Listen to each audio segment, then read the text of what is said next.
My name is Maya, and I am so nervous but excited to finally be able to share this story with so many people that I know hopefully will feel related to this story and hopefully inspires people to know that they're not alone in the situations that I was in.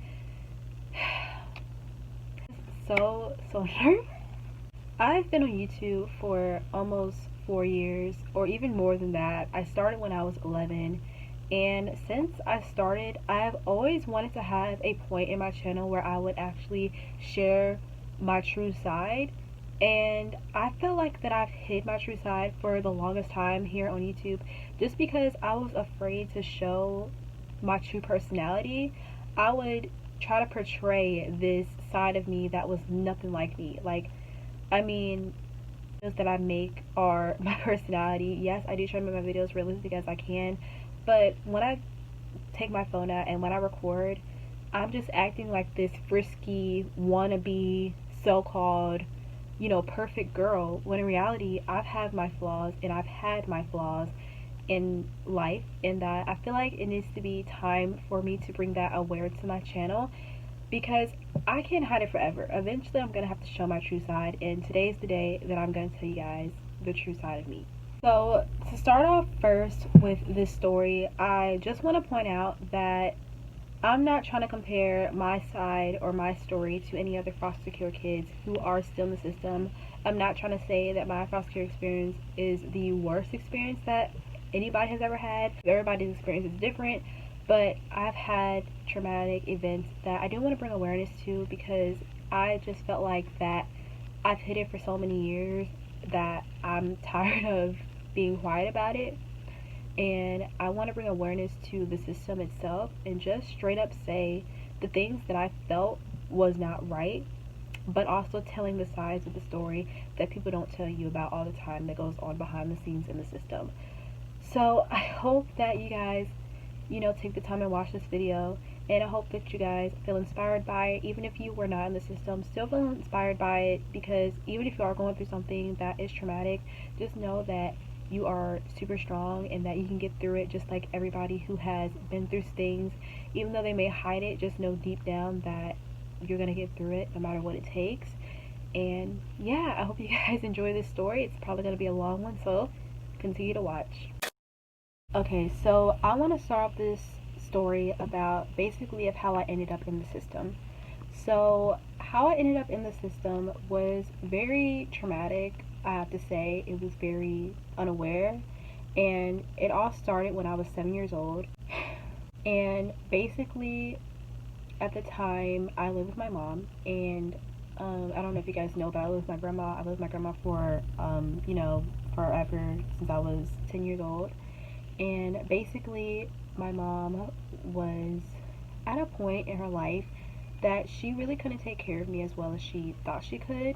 The sweetest mom ever. She still is the sweetest mom ever. Like, I love her dearly. She's done everything she could to take care of me at that age. But mentally, she just wasn't prepared, and she just really wasn't stable enough to take care of those responsibilities that she thought she could handle. So at the time, I remember I was at my great grandfather's house, and basically, it was this house. This is my great grandfather's house. He passed away 2 years ago, and basically, we moved back here because he was getting ill and we want to take care of him, so that's why we're back here now. We have been here since then. So, yes, I remember I was in my bedroom, which is the room I'm in now. I was in the same exact bedroom when I was 7 years old. Isn't that insane? So I was in this bedroom, and I remember I was just playing around with my doll babies like a typical child, and all of a sudden, my mom comes in because I think she came from court. So my mom comes in, starts crying, and she was like, "You're gonna stay with me, you're gonna be with me." And I was confused because I was like, "Why wouldn't I be with you? Like, you're my mom, like, what are you talking about?"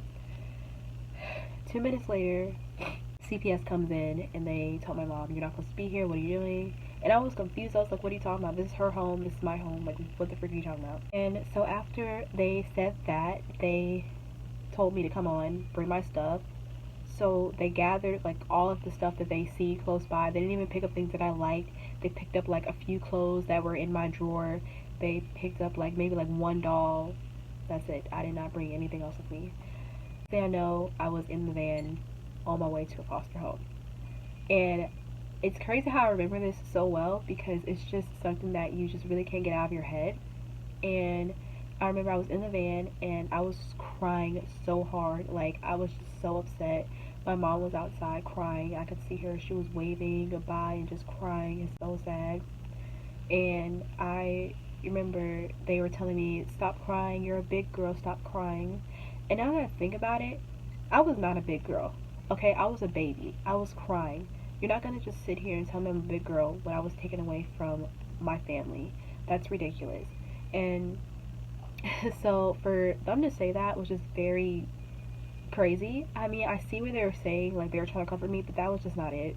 You're not gonna just sit here and tell me I'm a big girl when I was taken away from my mom half of my life. Like, you're not gonna say that. They took me to this home in the area near me, and the lady that was there, she was like a sweet lady. She was, she had two boys, and she also had a lot of reptiles. So she had snakes and frogs and tarantulas. Like, she had all kinds of bugs and insects and any kind of animal you could think of in her house. And I was terrified. I hate snakes.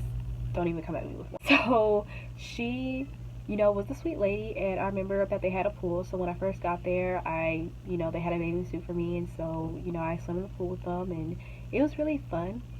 And so during that time, I could still, like, my mom could still, like, call me, whatever like that.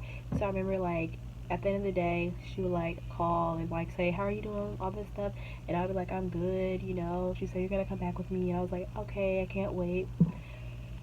And so after that, I was with this lady for maybe, like, 3 days. Not even a week. Like, literally 3 days. I remember those 3 days of me staying there. I didn't have a bedroom at the time, so I had to sleep in the boys' bedroom, which was really awkward. I had to sleep on the floor. They slept on their bed, and yeah, I just remember we one night snuck. We were like all asleep, and then one of the boys woke up. He was like, "Come on, I want to play with Legos," and I was like, "Okay, cool." So he went under his bed and he took out some antique Legos, I guess that were his great grandfather's or something like that. He took them out and he started like throwing them all over the place. And the mom or the foster mom came up there and she was like, "What are y'all doing?" And the boy blamed me, saying that I was stealing his stuff. And basically I was like, I didn't even touch his stuff. He took the Legos out himself. Like, I didn't even know that they were antique at the time. And the foster mom got at me saying, you have no right to touch anything here. You don't own anything here, so don't even touch anything. And I was like, but he literally took them out. And that was the first sign right there that the lady was just acting very frisky. And that was just so wrong of the lady to just do that, but I just brushed it off with my skin. So the next day, I was getting tired of being there. I was getting tired of the boys, because they always was snitching on me. They're always saying I was doing something wrong. So I remember I threw a temper tantrum. So I had all of my stuff, and I threw my book bag with clothes all over the living room, and I was just like very upset. I was like, I'm gonna go back home, blah blah blah. And so the foster lady even disciplined me. She didn't even like tell me like nothing. She straight up picked up her phone. Like, she picked up her phone. It was like, come get her. I can't take care of her anymore.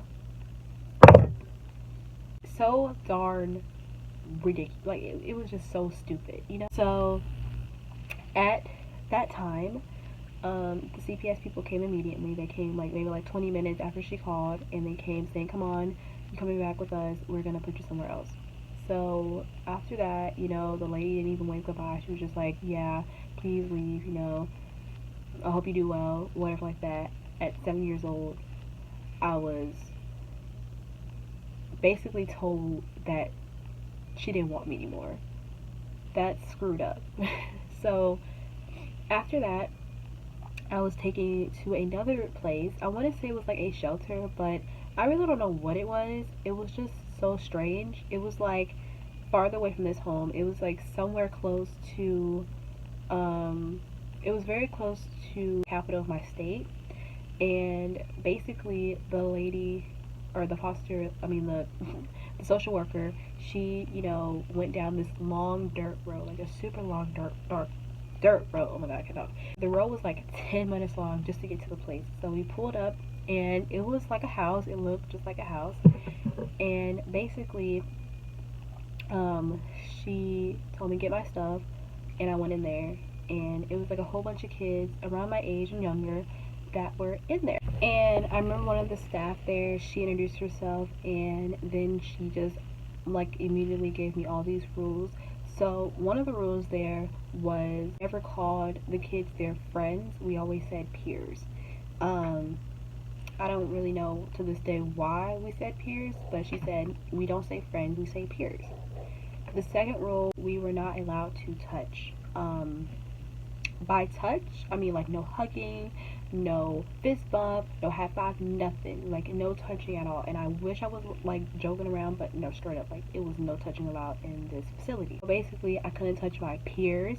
I couldn't touch my, the staff there. No hugs, nothing. And the third rule was that we were not allowed to, hang out with anybody. Like even like play like little games, like board games. We're not allowed to really social. So it's basically like prison. I know prison is worse than anything, but seriously, like for a kid, that felt like prison.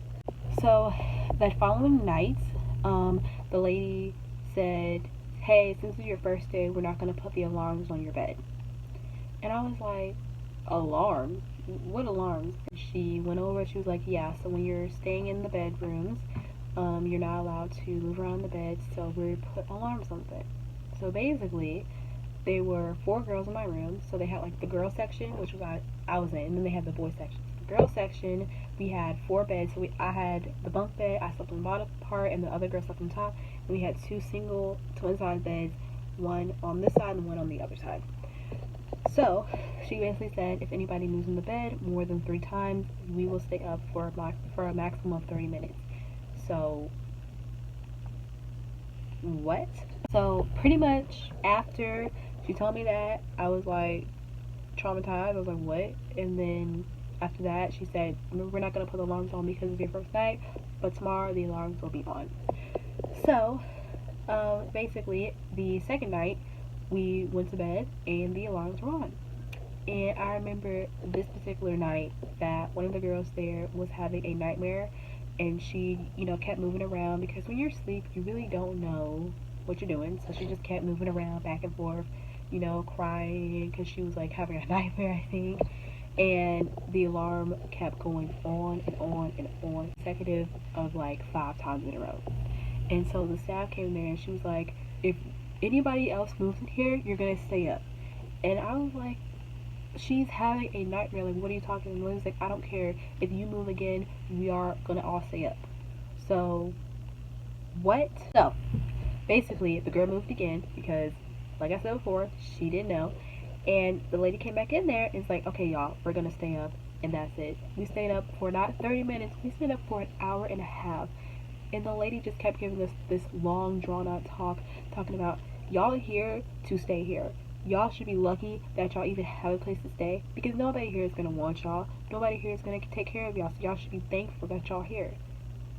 Who tells a child that? Who tells a 7-year-old that?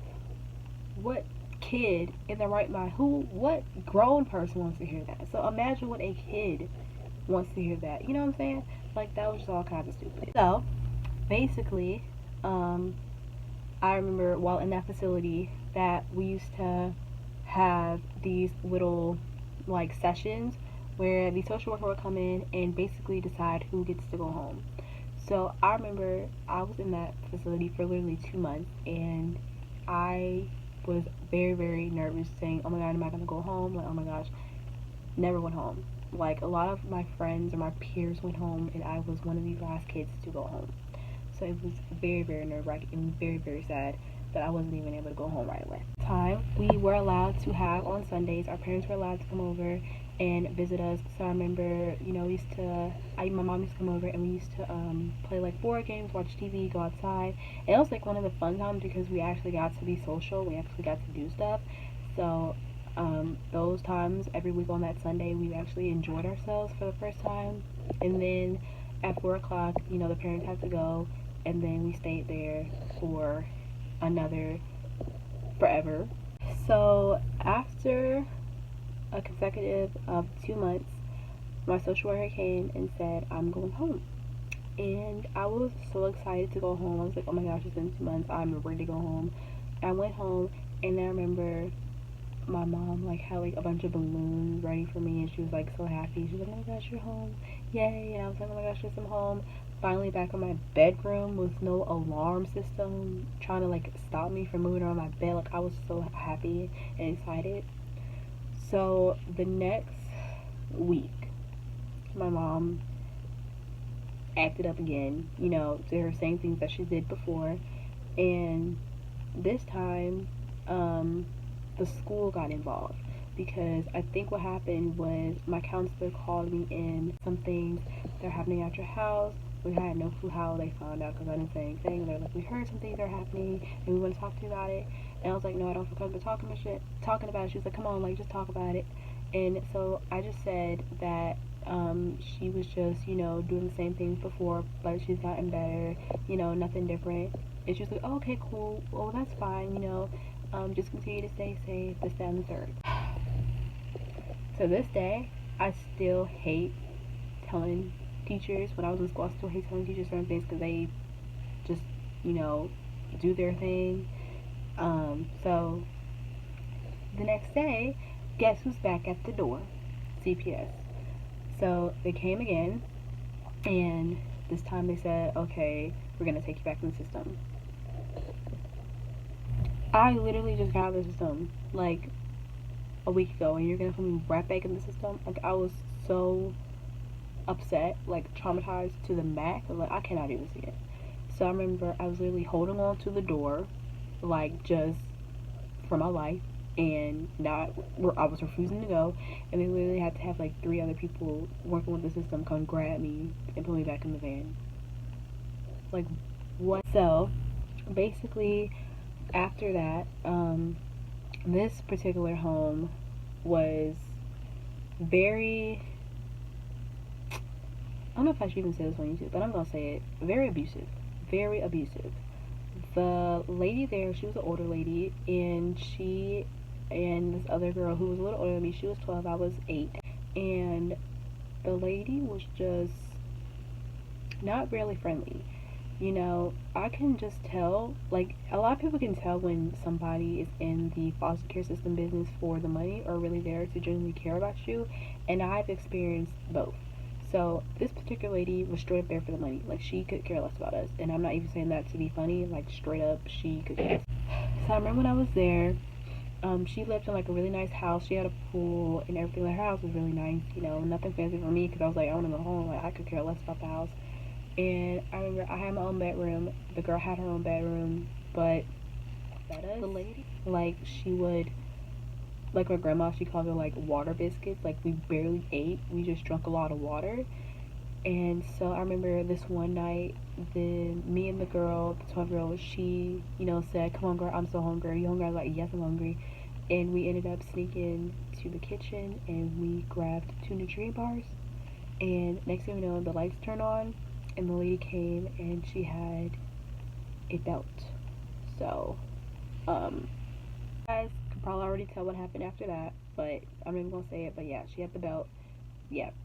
And basically, I ran back to my room, and the other girl ran back to her room, and she was like, okay, y'all are grounded for 3 weeks straight. That means no electronics, no this, no that. Literally just for trying to get some food that you couldn't even provide when you had food. Her whole fridge was stocked with food, and you're telling me that you couldn't even feed me or this girl because you're being stingy and abusive? So basically, after that, I went to this school. So like, the neighborhood that I was in was really nice, but like, once you left that neighborhood, straight up hood. Everything else was hood. So basically, after we left, the house to go to school, the kids there were just extremely mean. Straight up just mean. I just remember I used to get bullied so badly because the lady there didn't know how to do my hair, so I would come out there with two pigtails or two like little Mickey Mouse buns, matter of fact, and bangs. And the bangs were just not right. So she would make me wear bangs and have me wear like these Minnie Mouse ear pigtails. And the kids there used to be like so mean. Like they would like literally just bully me so bad. Like this one girl, she was bullying me so hard that she literally pushed me against like this little wall, and that hurt so bad. And I just remember, this is not fair. It's not my fault that I can't do anything about this hairstyle. It's not my fault that I live like this. You know, it's just so darn stupid that kids are mean, and I just hate kids that are mean like that because they just don't understand anything what goes on behind the scenes. So at this school, we also had to wear uniforms. So it was a public school, we had to wear uniforms because, like I said, the school's in the hood, so like they didn't even want people to wear like normal clothes. So we were in the cafeteria, and I remember the girl saw my shoes. They were like these Walmart sneakers, and the girl was like, "What are those?" And I was like, "These are my shoes." Like, "Oh my gosh, like they're so cheap. Like you should get some Jordans or something." And I was like, "What?" And I was like, I was so shy and I was so like naive and just not very, I had no backbone. So I was like, "Oh yeah, I'm gonna get some, soon." And she was like, "Okay, well hurry up because literally you're gonna get bullied so hard if you don't get better shoes." And I was like, "Okay, yeah, I'll get some better shoes." No one good as well. I wasn't gonna get none because the lady could care less about getting us any new clothes. So basically, I was sitting back after school one day, and one of the girls that were bullying me, she ended up wanting to start talking to me all of a sudden. And she was like, "Hey girl, like, hey, do you want to be my friend?" And I was like, "Oh yeah, I would love for you to be my friend," because I was like, again, desperate for friends. So she was like, "Okay, cool, we can be friends, hang out, blah blah blah." And so we both rode the bus home, and basically the girl was always dropped off first at the time. So like she would get dropped off first, I would get dropped off second. And so this particular day, she wanted to get dropped off last for some reason. I think because her house was getting done up and she didn't want anybody to see her house, which was crazy. So I was dropped off for particularly this day, and I remember she was talking to me like the whole ride, like talking to me nice, whatever like that. And then the second she pulls up to the house, she was just like, "Oh my gosh, your house is so big. Like, what the freak? Like, oh my gosh, like this is massive." And I was like, "Oh yeah, thank you. We also have a pool in the back, so maybe one day we can hang out at the pool." She's like, "You have a pool? Oh my gosh, like what?" And let me tell you this. I told her, I was like, "Girl, it's not what you think. It's not all lavish and luxury. It's not exactly how you picture a big house to be. It's not really all that." She was just like, "Yeah, yeah, yeah. Oh my gosh, like that house is so good." Let me tell you, the following next day, the girl stopped talking to me because she was jealous. I was like, "There's no reason to be jealous. There's literally nothing about this house that will make me happy." The house was just abusive and traumatizing, and I would definitely at that time prefer living under a dump truck than living in the house. So she was just jealous for something that she didn't even know what was going on behind the scenes. So the let me think. So basically, I was in school, still getting bullied at the time. And I remember this one time we were back at the house, and the lady was asking us to do all these chores, like for no reason, just making us like do little things like clean up the carpet, like little stains in the carpet that she made, all this stuff. And basically, I was just sitting here like, "You're making us do like 50 chores or what?" And I remember this one time, I was like, "No, I'm not doing it anymore." I was like, "You already made us do all these chores, and then you're not gonna feed us. Like, it's crazy." So basically, after that, she was irritated, and she said, "Okay, well, if you're not gonna clean, then you don't need to live here." So, like the first lady, "Please come pick up this child." Again, they came and they tried to convince me to stay. They tried to convince me to do the dishes. I was like, "I'm not doing anything. Like, I can't do anything. Like, she's just being too much." So they sent me to the last foster home of the foster home experience. So this last foster, I want to say, was one of the best foster homes I was in. Straight up, like they were like the sweetest people ever. They treated me like if I was their own, and I remember I had like little nicknames for them because we were just had such a close bond. And I told them what happened, and they straight up like fed me. You know, they gave me like the proper food. They made sure I was fed, and we went out a lot too. So we got to spend time as a family. So yeah, we went out a lot and we spent time as a family, and they treated me like I was their own. And at the time, I was still going to the same school, but this time, since the lady actually like allowed me to like get my hair done, the bullying wasn't as bad, so it was much better. And I do remember this one particular time where I was at school and the principal, or no, this boy at the bus, he was picking on me on the bus, and he was like pushing me around, punching me, all this stuff. And so all I did was push him back in the seat, and he got irritated. And so like the same girls that bullied me, they're like, oh my gosh girl, you're gonna get in so much trouble, like you literally didn't have to push him. I was like, he literally punched me in the face like several times. What are you talking about? So when we got to school, the principal came up. She's like, so someone told me that you pushed this boy. And I was like, he literally punched me like several times. Like all I did was push him back in the chair.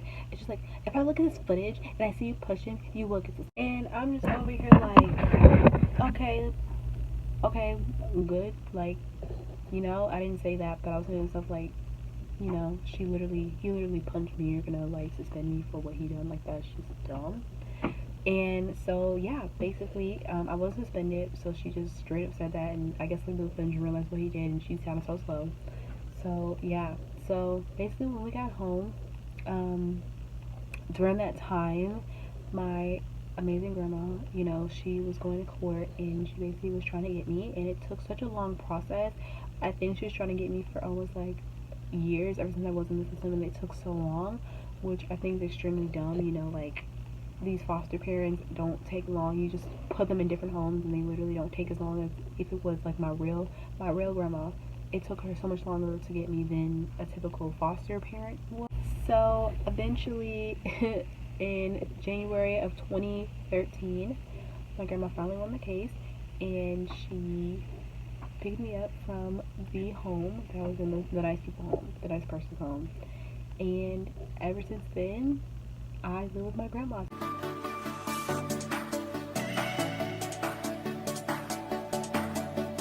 was 10 and I'm 18 now, and it's just been such a ride to be able to live back with my family. So I'm forever grateful for that to ever happen, because if it wasn't for my grandma, you know, I was probably still in the system, you know, up till 18, and it probably would have been just a roller coaster of home to home to home, and just traumatic events just happening. So that is basically my story of the foster care system and my experience. And I have to say, the only thing that, you know, still kind of that I've, you know, struggled with for a little bit is definitely just anxiety. Anxiety, you know, is such a thing that needs to be more aware. But, you know, I really haven't had any anxiety attacks since last year, and I'm very proud and thankful for God to allow me to be such a positive person. And I'm just so grateful for my family and friends to be, you know, supportive and just, you know, love me, you know. And the crazy thing is like the story that I'm sharing now, I've never really shared with a lot of my family, because like I said, I've always been so nervous to share it. So to judge me, or I don't want people to have this assumption that I'm unstable or that I'm crazy. I'm nowhere near like that. I'm very positive, and I'm very grateful for God to always be by my side and allow me to experience this, because it just shows how strong I am as an individual, and shows me how far I came along in life. And I'm about to go to college, I'm about to become a teacher, and I'm about to be such a motivating person that hopes to a lot of people in the world, and hopefully inspire people who are watching my channel. And, you know, just to show that you're not alone in any situation. People have been through a lot of things, and just because I've tried to hide it for you, motivate you guys to do similar stories like this if you have been through things. And of course, if you have been through things, like, please bring awareness to it, please share it. And yeah, that's basically my foster care story. I really hope you guys enjoyed this video. Obviously, don't forget to subscribe and comment down below, and I will catch y'all in my next video. And I love you, and I'll see y'all later.